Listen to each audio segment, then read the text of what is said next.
Hello बच्चों, आप सभी का हिसाब मैथमेटिक्स में स्वागत है।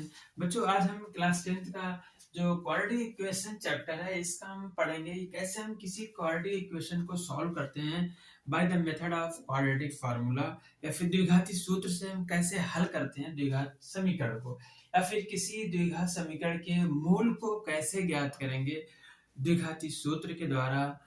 इसके पहले लेक्चर में हमने क्या किया था कि फैक्टराइजेशन मेथड से, गुणनखंड विधि से हम कैसे ज्ञात करते हैं किसी क्वाड्रेटिक इक्वेशन के या फिर किसी द्विघात समीकरण के मूल, या फिर कैसे हम उसको सॉल्व करते हैं।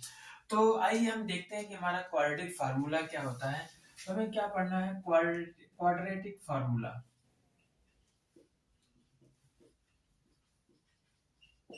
या फिर इसको हम कहते हैं द्विघाती सूत्र।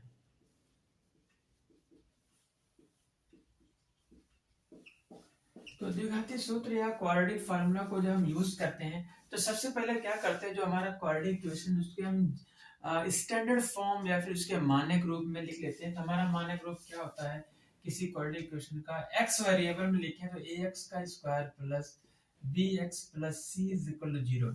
ये हमारा स्टैंडर्ड फॉर्म होता है या फिर मानक रूप होता है। इसमें से कहते हैं कि a हमारा 0 नहीं होना चाहिए, a is not equal to 0। अगर a 0 होगा तो हमारा ये क्वाड्रेटिक इक्वेशन नहीं रह जाएगा। तो a हमारा 0 नहीं होना चाहिए, जिसमें से a b c क्या हमारा कोई भी रियल नंबर हो सकता है, कोई भी वास्तविक संख्या हो सकता है। तो हमारा जो द्विघाती सूत्र या फिर क्वाड्रेटिक फार्मूला होता है, तो उससे पहले उस सूत्र को लिखने से पहले हमें क्या करना होगा, एक टर्म होता है हमारा जिसे कहते हैं b square minus 4ac। b square minus 4ac इसको हम कैलकुलेट करते हैं, ठीक है। b स्क्वायर माइनस 4ac इसी को हम क्या बोलते हैं, डिस्क्रिमिनेंट बोलते हैं या फिर विविक्ता भी कहते हैं। तो पहले क्या करेंगे, बी स्क्वायर माइनस 4ac को कैलकुलेट करेंगे। अगर इसकी वैल्यू जो है ग्रेटर देन 0 आ जाए, मतलब 0 से बड़ी कोई नंबर आ जाए, कोई संख्या आ जाए, या फिर 0 के बराबर भी आ जाए, तो कहते हैं अगर हमारा B square minus 4ac is greater than equal to 0 आ गया हो, तब क्या करते हैं, हम क्वाड्रेटिक फार्मूला या फिर द्विघाती सूत्र को अप्लाई करते हैं। तो सबसे पहले क्या करेंगे, जो हमारा क्वाड्रेटिक इक्वेशन दिया होगा उसमें हम पहले बी स्क्वायर माइनस 4ac को कैलकुलेट करेंगे। कैलकुलेट करने के बाद अगर ये ग्रेटर देन इक्वल टू 0 आ गया, या तो 0 से बड़ा आ जाए या फिर 0 के बराबर आ गया, तब क्या करते हैं, हम क्वाड्रेटिक फार्मूला को अप्लाई करते हैं, द्विघाती सूत्र को यूज करते हैं। तो हमारा द्विघाती सूत्र क्या होता है, x बराबर minus B plus minus square root में यही term B square minus 4ac का whole divide by 2 into A. जब हमें कोई भी क्वाड्रेटिक इक्वेशन दिया होगा तो सबसे पहले क्या करेंगे, हम ax square plus bx plus c से कंपेयर कर लेंगे, जिसमें a b c की वैल्यू हमें फाइंड हो जाएगा। उसके बाद इस फार्मूले में पुट कर देंगे तो हमारा x का जो मान आ जाएगा वही क्या होंगे, इस उस क्वाड्रेटिक इक्वेशन के रूट होंगे या फिर उस द्विघात समीकरण के मूल होंगे। तो जैसे मान लेते हैं कि हमारा एग्जांपल है, क्वाड्रेटिक इक्वेशन हमारा है x का square minus 3x minus 10 is equal to 0। तो इसके हमें अगर रूट फाइंड करने या फिर मूल ज्ञात करना है by the method of quadratic formula या फिर द्विघाती सूत्र के द्वारा, तो क्या करेंगे, सबसे पहले हम इसकी कंपेयर कर लेंगे। ax square plus bx plus c equal to 0 से, या फिर ये कहेंगे it is the form of ax square plus bx plus c, इस फॉर्म में है। तो यहाँ पे a की वैल्यू क्या आ जाएगी, कंपेयर करेंगे a की वैल्यू, इसका x स्क्वायर कोएफिशिएंट 1 है तो x a इक्वल टू 1 हो जाएगा। तो b की वैल्यू क्या आ जाएगी, यहाँ पे माइनस 3 हो जाएगी, फिर c की वैल्यू क्या होगी, माइनस 10 हो जाएगी। ये तो हमारा a b c की वैल्यू हो गई। तो उसके बाद क्या करेंगे, हम पहले b स्क्वायर माइनस 4ac को कैलकुलेट कर लेते हैं, देखते हैं क्या हमारा आता है। b की वैल्यू माइनस 3 है तो माइनस 3 का स्क्वायर हो गया, फिर माइनस 4 इंटू a कितना है 1 है, फिर c कितना है 10 है, तो 3 3 9 माइनस, अब यहाँ पे देख रहे हैं c की वैल्यू माइनस 10 है तो यहाँ पे माइनस 10 हो जाएगा। अभी कितना आ जाएगा, 4 10 40, लेकिन यहाँ एक माइनस है तो ये माइनस और ये माइनस में क्या आ जाएगा, प्लस हो जाएगा। ये आ जाएगा हमारा कितना 49, मतलब बी स्क्वायर, हम यहाँ देख रहे हैं बी स्क्वायर जो हमारा B square minus 4ac equal to कितना आ गया 49, जो हमारा 0 से बड़ा होता है। तो जब 0 से बड़ा या फिर 0 के बराबर आ जाए तभी हमारा फार्मूला यूज हो सकता है। तो यहाँ से अगर हम इस फार्मूले से इस क्वाड्रेटिक इक्वेशन के रूट फाइंड करें तो हमारा क्या हो जाएगा, यहाँ पर अगर हम वैल्यू को पुट करें x इज इक्वल टू कहते हैं माइनस बी हमारा फार्मूला पहले, तो माइनस बी, बी कितना है -3, तो माइनस हमारा एक पहले से माइनस पहले से लग गया, फिर बी इसका लो क्या है -3, तो यहाँ पे -3 हो गया। फिर इसके बाद क्या है प्लस माइनस स्क्वायर रूट में बी स्क्वायर -4ac, बी फिर अगेन क्या -3, तो ये -3 हो गया, स्क्वायर -4, ए हमारा कितना है यहाँ पे 1 है, 1 हो गया, सी कितना है -10 है, 10 हो गया। फिर होल का डिवाइड बाय क्या होता है 2 इंटू ए, और ए की वैल्यू कितनी है 1 है। तो इस तरीके से इसको हम सॉल्व करते हैं। फार्मूले हमने क्या किया, वैल्यू को पुट कर दिया है, क्योंकि ये हमारा B square -4ac greater than 0 आ गया है।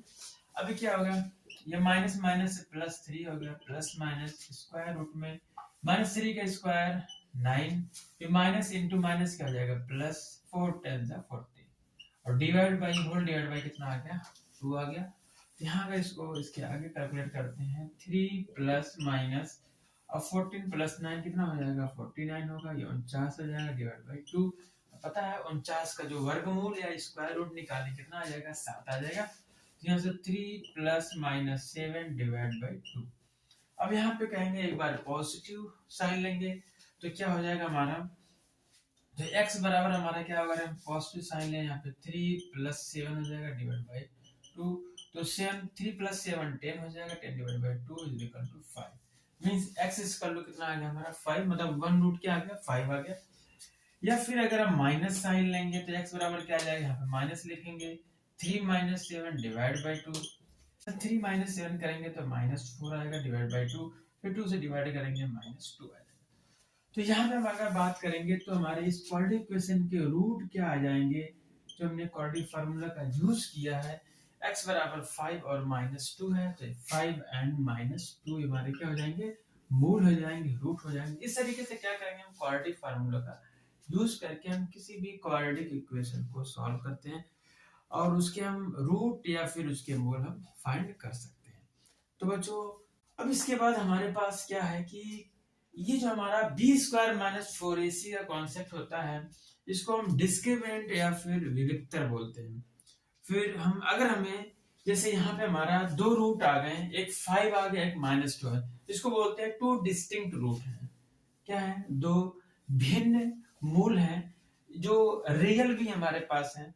तो अगर हमारा क्या है बी स्क्वायर -4ac जब हमने कैलकुलेट किया था वो ग्रेटर देन 0 आया था, इसका मतलब ये है कि जब B square -4ac greater than 0 होगा तो टू डिस्टिंक्ट रियल रूट होंगे, मीन्स दो भिन्न वास्तविक मूल होंगे।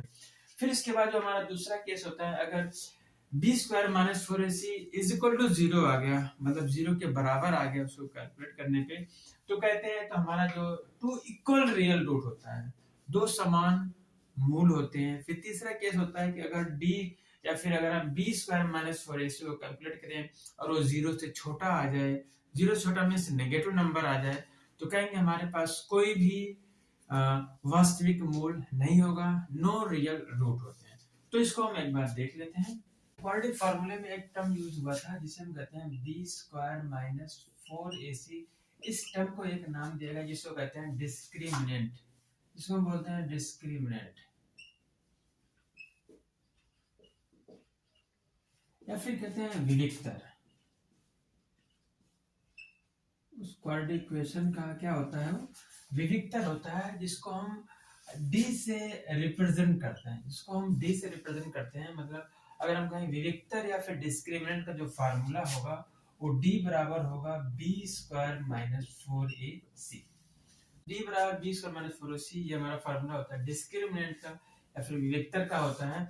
फिर अगर हम क्या करें कि हमारा पहला केस क्या है कि अगर हम बी स्क्वायर -4ac को कैलकुलेट करें और ये हमारा आ जाए 0 से बड़ा, 0 B square -4ac greater than 0 या फिर बी स्क्वायर -4ac 0 से बड़ा आता है, तो कहते हैं यहाँ पे हमारा जो जिस क्वाड्रेटिक इक्वेशन का ये हमारा आया हुआ है उस क्वाड्रेटिक इक्वेशन के टू डिस्टिंक्ट रियल रूट होते हैं, टू डिस्टिंक्ट रियल रूट है, टू डिस्टिंक्ट रियल रूट है, दो भिन्न वास्तविक मूल होते हैं।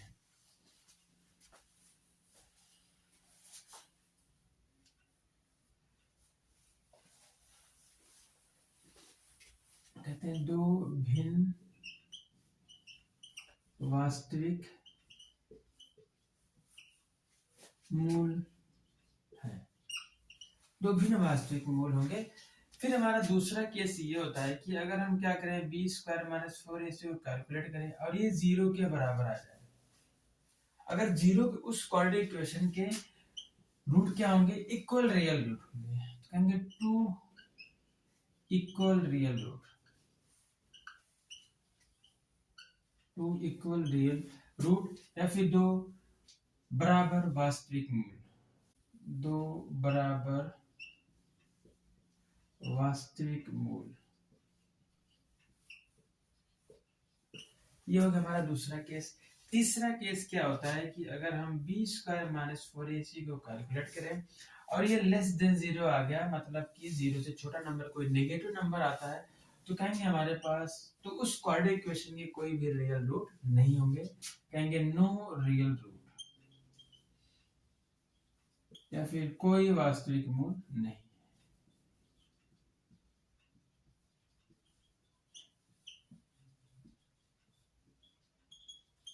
तो हम बिना सॉल्व किए सिर्फ इस डिस्क्रिमिनेंट या विविक्तर का फार्मूला यूज करके हम बता सकते हैं कि इक्वेशन के रूट क्या हैं, रियल हैं या फिर डिस्टिंक्ट रियल रूट है, इक्वल रियल रूट है या कोई रियल रूट नहीं है। तो ये हमारा होता है नेचर ऑफ रूट्स या मूलों की प्रकृति। तो इस लेक्चर के जो कॉन्सेप्ट है, इन्हीं कॉन्सेप्ट का हमें यूज करके एक्सरसाइज 4.4 को कैलकुलेट करते हैं। तो बच्चों नेक्स्ट लेक्चर में हम एक्सरसाइज 4.4 के कुछ क्वेश्चन को डिस्कस करेंगे। ओके बच्चों, आज हमारा यहीं तक। Have a nice day, take care.